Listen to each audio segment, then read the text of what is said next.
নারে তাকবীর। সম্মানিত ভাইরা, আমরা আল্লাহর গোলাম। দিন শেষে আমাদেরকে আল্লাহর কাছে ফিরে যেতে হবে। কথাটা বিশ্বাস করেন চলে না? বিশ্বাস করেন?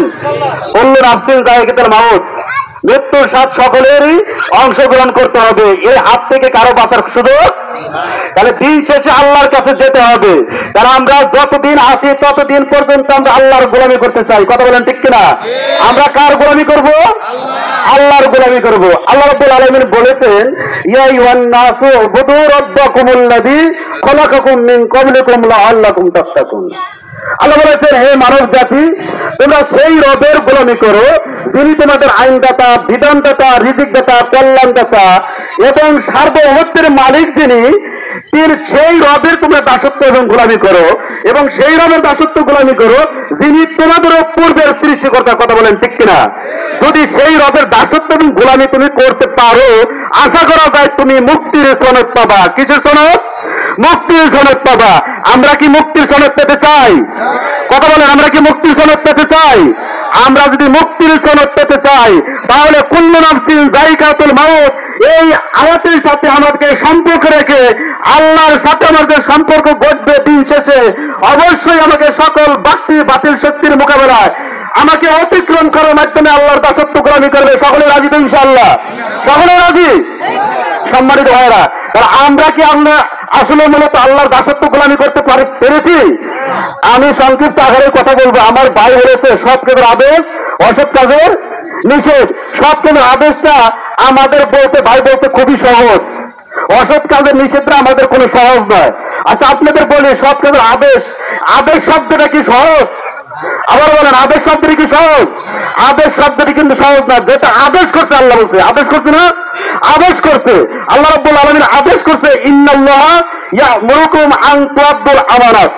আল্লাহ রাব্বুল আলামিন বললেন, আদেশ করলেন যে আমি তোমাদেরকে আদেশ করলাম তোমাদের আমানতকে যথাযথ ব্যক্তির হাতে তুলে দাও। সম্মানের ভাইরা, আল্লাহ রাব্বুল আলামিন কি করেছেন? আদেশ করেছেন।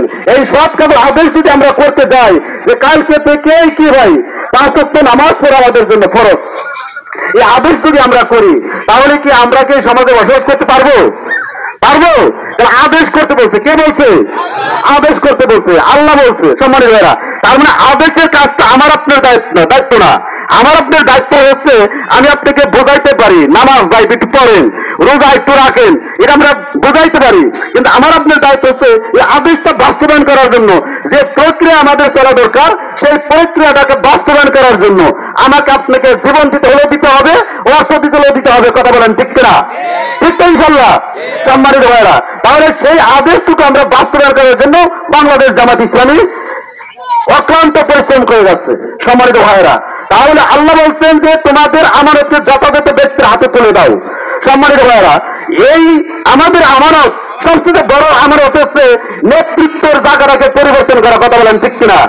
নেতা যেরকম হবে, জনগণ যেরকম হবে, নেতাও সেরকম হবে। কথা বলেন ঠিক কিনা? আবার আরেকটা কথা, নেতাও যেরকম হবে, জনগণও সেই রকম হবে। মানে নেতাকে যদি আপনি নির্বাচিত করতে, যদি আপনি বাছাই করতে ভুল করেন, তাহলে আপনি জনগণকেও সেই আদেশ মানতে বাধ্য। কথা বলেন ঠিক কিনা? সম্মানিত ভাইরা, যদি নেতা যদি আপনি নির্বাচিত করেন যে একজন মদ খায়, ঘুষ খায়, সুদ খায়, দুর্নীতি করে, চাঁদাবাজি করে এবং রাতের পর রাত আপনি নারীবাজি করে, আপনি নিজেও জানেন তার হাত থেকে আপনি একটা মেয়ে নেওয়ার ঘটনা। কথা বলেন ঠিক কিনা? এখন ওই সমস্ত নেতাকে যদি আপনারা বাছাই করেন, ওই সমস্ত নেতাকে যদি নির্বাচিত করেন, তাহলে সমাজ থেকে আপনার মেয়ে নিরাপদ হবে?